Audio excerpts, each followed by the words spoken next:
It's July, and what better way to beat the heat than with some international police thrillers with bone-crushing action?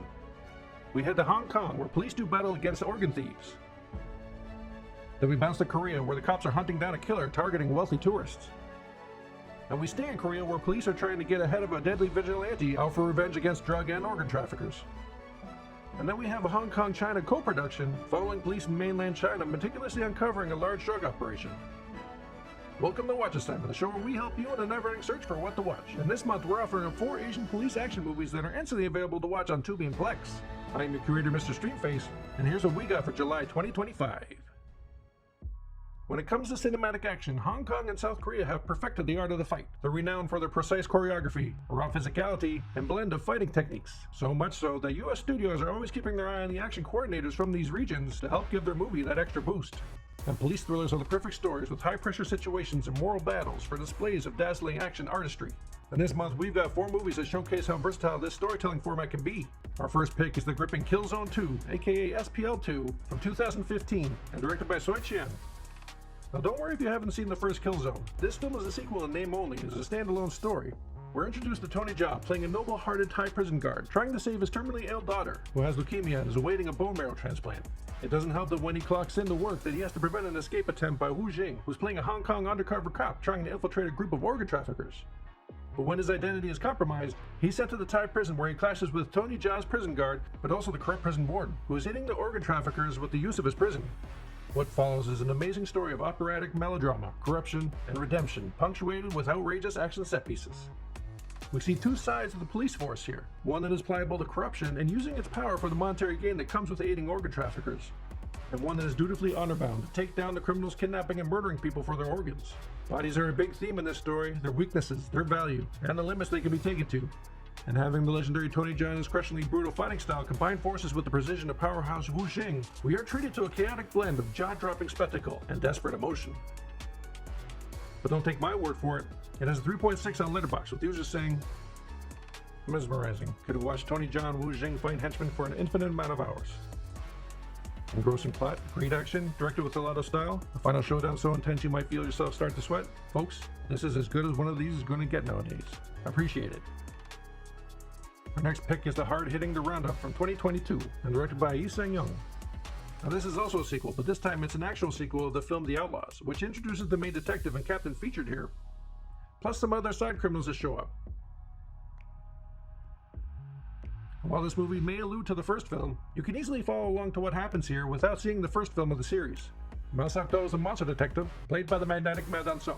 He and his captain head to Vietnam to pick up some low-level Korean criminals, but in doing so stumbles upon a series of kidnapping and murders of wealthy tourists, perpetrated by the villainous Kang Hae-sang, played by Song Seok-ho. Now it's a game of cat and mouse, as Mao Seok-do chases Kang from Vietnam back to Korea to prevent Kang from extorting money from the wealthy father of one of his victims. Now what makes this movie shine is Ma Dong-seok's performance, and how he injects charm and humor amongst the brutal plot and violence. The depiction of the police in this movie has them brash, full of bravado, and doing whatever is needed to get their man, even if it means upsetting Vietnamese authorities. Plus, there's the effortless way Ma Dong-seok dispatches thugs, moving like an unstoppable human tank with his hammering punches and powerful kicks that brings a lot of entertainment. This all makes for one fun crime thriller. But don't take my word for it. It has a 3.4 on Letterboxd with users saying, Ma Dong-seok is One Punch Man live action before One Punch Man live action. You can see the damage of his punch. Bro have a quarter of Thor hammer in his fist. The way Ma Dong-seok hits people is music to my ears. The next pick is the Korean classic The Man from Nowhere, from 2010 and directed by Lee Jong-bong. We meet Tae-sik, played by Won Bin, a quiet loner who runs a pawn shop, who is befriended by Soo-mi, a daughter of one of his neighbors. When Soo-mi's mother ends up stealing some heroin at the club where she works, it brings a malicious group of thugs to the neighborhood that results in Soo-mi getting kidnapped, and Tae-sik revealing that he might be more than just an emo pawn shop broker. Turns out he is a former special agent with a tragic past, and once he cuts his hair, you know shit is about to go down. He tears through this criminal organization full of despicable characters and stops at nothing to rescue Soo-mi.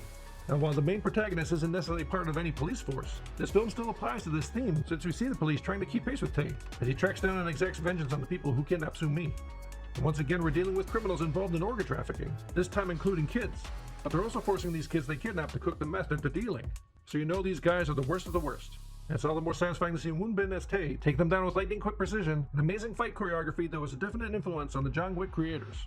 And you can see the obvious parallels here of a lone wolf character with a tragic past, unleashing righteous fury on the criminal underworld while looking stylish as hell in his black suit. It's a top-tier action epic with a good amount of heart at its core. But don't take my word for it. It has a 3.9 on Letterboxd with users saying 4 stars for the cop who ate in every scene and flying kicked the wheelchair guy in the chest. Leon the professional is the creepy uncle that might touch you when you're alone together. The man from nowhere is the cool uncle that lets you hit his dad pad at the family Christmas party.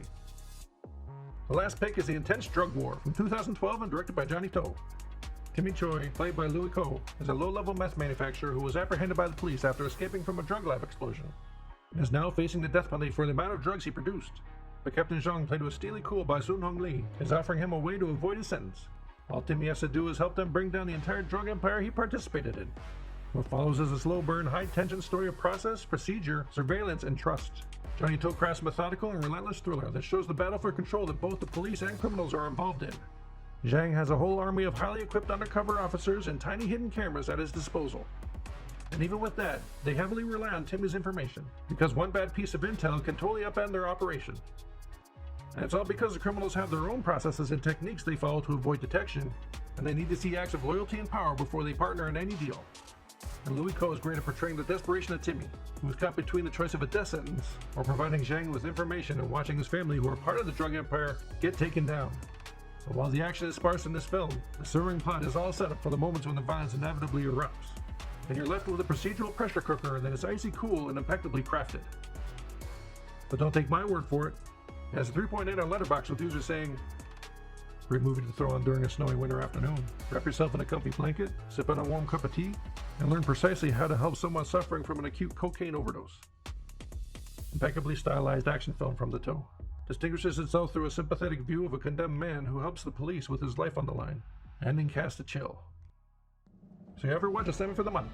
The links for watching these movies on Tubi and Plex are in the description below, so you have no excuse not to check them out. Unless you're watching this video at a later date, and then who knows if they're still available. After you finish your assignment, or if you've already seen these films, leave a comment below with your thoughts or ratings of the movies. And consider subscribing to see what free picks we'll have next month. Until then, happy streaming.